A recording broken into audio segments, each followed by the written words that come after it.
खिच दो भाई।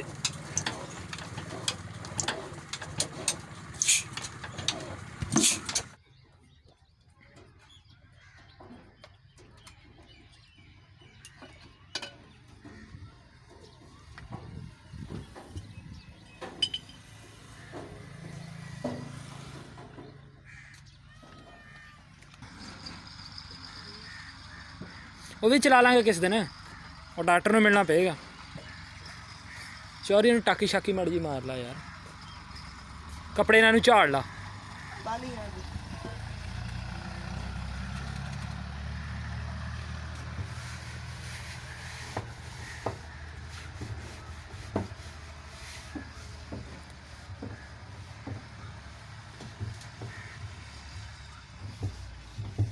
नाल टाच ते तो नहीं ला देता।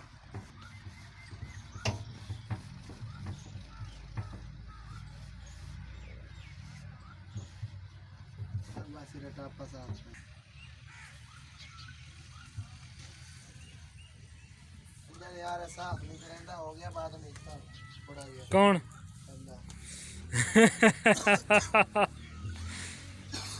मालक ये है नहीं करना साफ। मैनू आदा डीजल लिया दे 2 लीटर मोड़ अंदर साफ। जरूरी नहीं डीजल नहीं, तू उदा ही साफ कर दे अल्लाह दे बंदे। सफाई वैसे भी निसफ ईमान हैगा। खेम ते लाया पे जे लचा लगे आपे सोना लग सी ना साफ कर।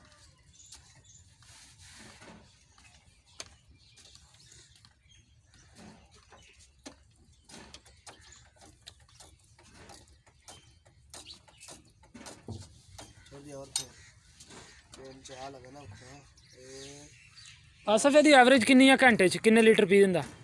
ਇਹ ਲੀਟਰ ਮਣ ਪੀਂਦਾ ਵਾ। ਮਣ ਚ ਲੀਟਰ ਚ ਮਣ ਪੀ ਦਿੰਦਾ ਵਾ। ਵੈਸੇ ਘੰਟੇ ਚ ਕਿੰਨੇ ਮਣ ਪੀ ਦਿੰਦਾ?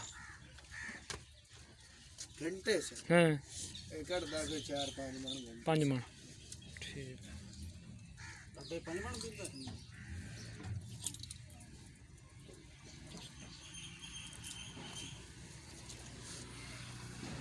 अगर 6 के चलाए होगे तो मेरी भी स्पीड है ना रफ्तार उससे 5 मणा से 4 मण अपने शौक तो लेने सुकून नाल चलना।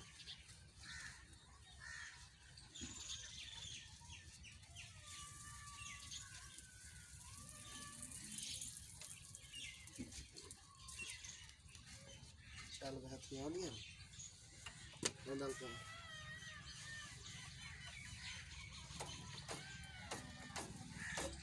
चल चल चल बोल गेला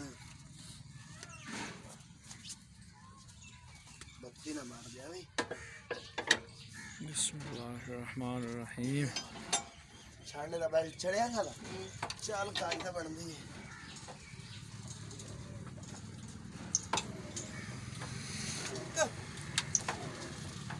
शाबाश खिच दो भाई।